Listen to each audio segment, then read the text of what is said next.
Halo Bang, nama gue Shiva. Pengalaman ini gue alamin sekitar tahun 2020 awal tahun, pas banget di awal-awal bulan. Saat itu kebetulan gue punya pacar daerah Bekasi. Sekarang udah jadi suami. Waktu itu karena gue kasihan sama suami gue kalau harus ke rumah gue di daerah Bogor, gue inisiatif buat nyamper dia ke Bekasi naik kereta. Rumah dia itu di daerah Swatantra 5.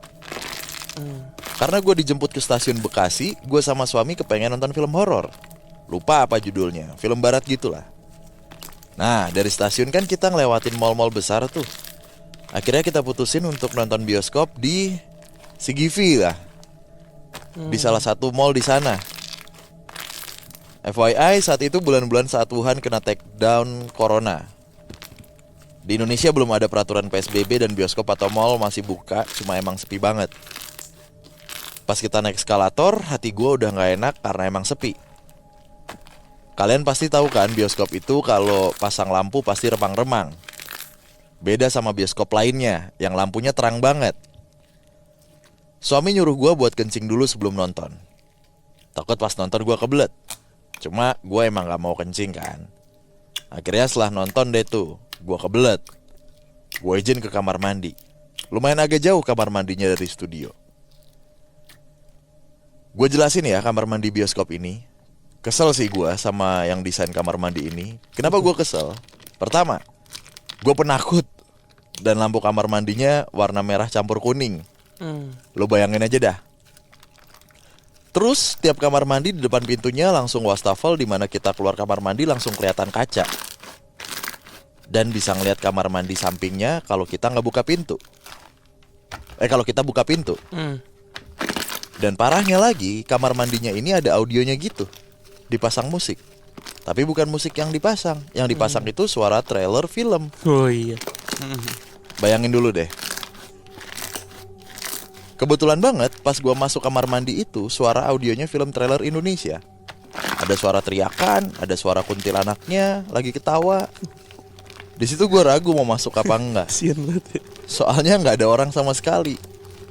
Gue inget banget gak ada orang sama sekali. Udah tuh, pas gue masuk, gue kencing kan.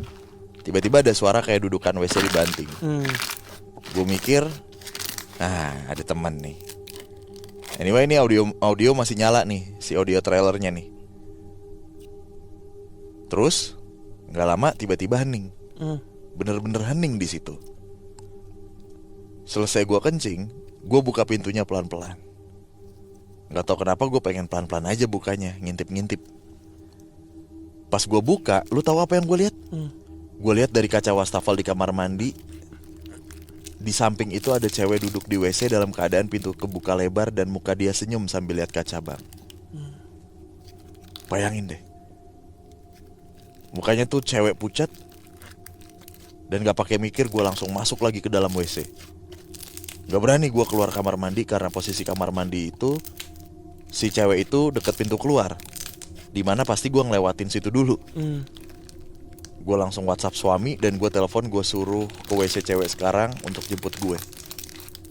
Kalau perlu masuk ke kamar mandi karena gue gak mau keluar dari situ. Gak nyampe 5 menitan beneran suami gue masuk ke WC cewek. Karena sepi memang. Dia manggil-manggil gue dan masuk. Pas gue keluar itu cewek udah gak ada. Akhirnya di luar kamar mandi gue cerita. Suami gue cuman bilang, gak ada yang ke WC kok. Pas kamu ke WC, aku kan merhatiin kamu dari jauh. Udah habis itu sampai sekarang gue gak pernah ke bioskop lagi. Trauma aja gue. Itu sih bang pengalaman gue yang gak ngenakin di kamar mandi bioskop. Oh iya, gue gak bisa detail jelasin ceweknya gimana karena cepet banget gue ketakutan juga. Yang pasti dia rambutnya panjang, pakai baju putih yang di lehernya ada renda-renda gitu. Senyumnya lebar banget dengan mata yang setengah melotot. Itu aja bang ceritanya, maaf ya kepanjangan. Semoga sukses terus. Amin. Kisah saya ini bermula pada saat saya SMP kelas 2. Pada saat itu saya diajak pergi ke suatu tempat wahana bermain oleh keluarga saya. Karena pada hari itu kakak saya yang kuliah di daerah itu sedang libur semester dan pulang ke rumah bertepatan dengan papa saya yang juga sedang libur kerja. Sejujurnya saya sudah menolak ikut karena harus sekolah dan ada ulangan di jam pagi. Tetapi karena kakak saya maksa, akhirnya saya sekolah setengah hari. Saya bersekolah di salah satu sekolah unggulan di Kabupaten Bogor, yang tepatnya ada di samping sebuah rumah sakit. Namanya sekolah samping rumah sakit, pasti banyak sekali cerita-cerita horor yang beredar di sekolah saya. Iya. Apalagi di belakang SMA-nya itu sering beredar isu bahwa itu kamar mayat. Ah. Saya berada dalam keluarga yang sebenarnya sudah terbiasa akan hal-hal mistis. Terutama mama saya yang dulunya tuh memiliki kemampuan untuk ngelihat, bahkan berinteraksi dengan mereka yang gak terlihat. Oke. Kalau dilihat dari background family saya, gak heran, karena opa saya tuh merupakan orang terpandang di Banten yang terkenal dengan hal-hal mistis. Setahu saya, hanya kakak pertama saya yang diturunkan kemampuan tersebut. Namun hanya bisa ngerasain aja, gak sampai melihat dan berinteraksi.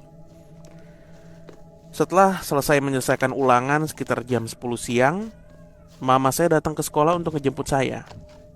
Di mobil udah ada papa saya, kedua kakak saya, dan pacarnya kakak saya. Setelah saya selesai ganti baju, mobil melaju ke arah tempat wahana bermain yang ada di kota. Sebenarnya saya dan keluarga udah beberapa kali mengunjungi tempat ini.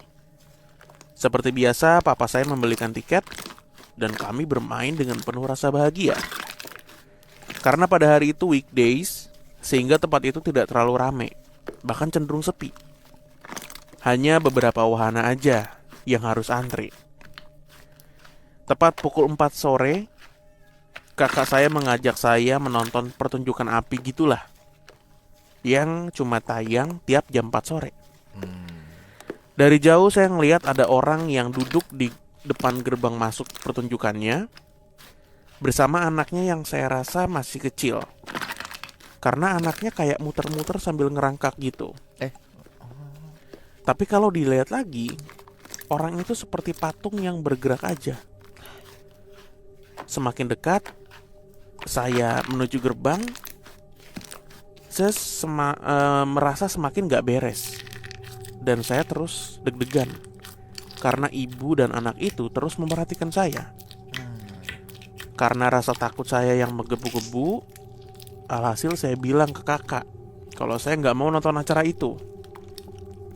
Namun lagi-lagi saya harus nurutin keinginannya. Saya tepat berada di depan gerbang pertunjukan itu. Dan kagetnya, saya berhasil melihat dari dekat. Ternyata ibu dan anak itu hanya tersisa tulang dan beberapa helai rambut yang bisa dihitung jari. Keduanya merangkak. Anjir, merinding gue. Kalau dijelasin sebenarnya kayak tengkorak gitulah. Tapi di beberapa tempat masih ada sisa-sisa kulit yang hampir lepas dari tulang. Pada saat itu saya kaget dan terdiam. Mama saya langsung menggenggam tangan saya dan menarik saya masuk ke dalam gedung itu. Namun sialnya, saya sudah sempat saling tatap dengan sosok tersebut. Setelah itu saya menangis minta pulang tanpa ada yang tahu hal yang saya alami. Iya. Beberapa hari kemudian badan saya panas dan katanya sering ngigo sendiri. Kayak sedang ngobrol dengan seseorang tapi dalam keadaan tidur. Akhirnya saya dibawa ke teman mama yang biasa mendoakan mama saya lebih tepatnya. Dan bener aja, ternyata sosok yang saya lihat itu ikut dan ternyata minta tolong untuk mencarikan badannya agar kembali utuh. Setelah dijelaskan, ternyata mereka itu adalah ibu dan anak korban kecelakaan salah satu wahana yang ternyata sempat mengalami kesalahan teknis, sehingga wahana itu terbakar dan mereka berdua gak selamat.